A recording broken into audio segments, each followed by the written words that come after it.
Alright guys, as I promised you, I'm gonna solve all the problems. But first of all, I want to make sure you guys know all of these things to make things easier for you. So as I told you, it's not a must to know all of these things, but it's always better to broaden your horizons and make things easier in the long run. Okay, so square of the sum. So you got two numbers. Let's say they are like 5 and 3. Okay, your A is 5 and B is 3. So the first one, square of the sum. A plus B squared is calculated by multiplying A plus B by itself, basically. So how do I do it? So starting from the left hand side, A times A times A. Okay, and now I also have one more term here, which is with a plus sign, A times B. So I'm done with this. So I can just, simply ignore it now. So, and now I have something to do with B. Plus B times A plus, again, B times B. So I'm done with this part as well. So that's it. So then this means A times A squared, plus AB, A times B, plus BA, which is the same as AB. This one is B squared. So then this is simply A squared plus 2AB plus B squared, or the same thing, A squared plus B squared plus 2AB, the same things. Okay, that's it. So this one is the square of the difference. So A minus B times A minus B. All right. So A times A is A squared. And now A times minus B. Pay attention. This is plus A times minus B. Then the whole thing is going to become negative. Okay. I'm done with this one. And here I have minus B. Don't forget. Minus B times A.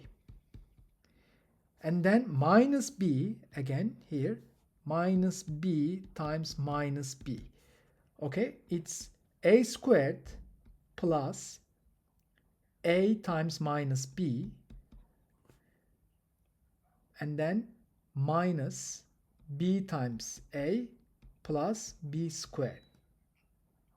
All right, then this is A squared minus AB, this one, and then minus again AB, and this one is minus B times minus B, which is B squared, positive. Yeah, the multiplication of two negatives is always positive. Okay, that's it. Then this is the same thing as A squared minus 2AB plus B squared. Why is that? Look, you have 2 times minus AB. Okay, that's why. So we are done with this part as well. And now difference of two squares. Okay, so basically this one is the multiplication of their sum and their difference. Why is that? Let's see if it's correct. So A times A is A squared. Now A times plus A times minus B. Don't forget, it's minus. Now I'm done with this part. Now I have plus B here, plus B times A, and then plus B times minus B. Don't forget. Okay, so this is the same thing as A squared. Pay attention to this part. I have one minus AB and one plus AB, which cancel each other out. Okay, so then I have nothing here. So these two terms cancel each other out, and I have here minus B squared. Okay, that's why. So I mean, when I showed you those hypotenuse kinds of things and Pythagorean theorem and so on, as you know, if you have a triangle like this, ABC, so the formula is simple. a squared plus b squared. But you can also write it as a squared is c squared minus b squared, or b squared is c squared minus a squared. Okay, that's why I told you that. So to make things easier. It's not a must though. You can use your calculators. This one. And this one, look, here we will do something more. So if I have a squared plus b squared, guys, where did I have this term, these two terms at the same time? Do you remember? Look at this part. I have a squared and I have plus b squared here, right? I also have them here, a squared and b squared.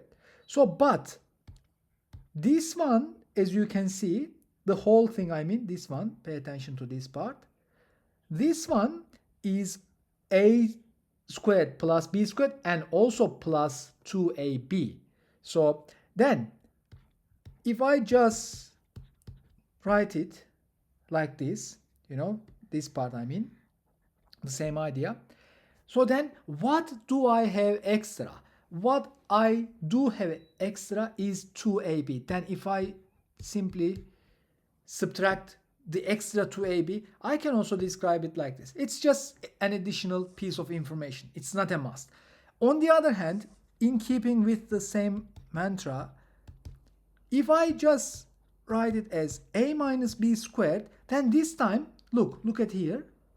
This time I have an additional minus 2ab, which means I can also add 2ab to make them equal. So just in case, I mean, while solving some problems, you may encounter things like this. So it might be useful, okay? If you really like playing like with numbers, it's always handy. Okay, now I'm gonna upload this video and then I'm gonna show you guys how to approach problems like this. I know most of you have solved these problems. Thank you so much.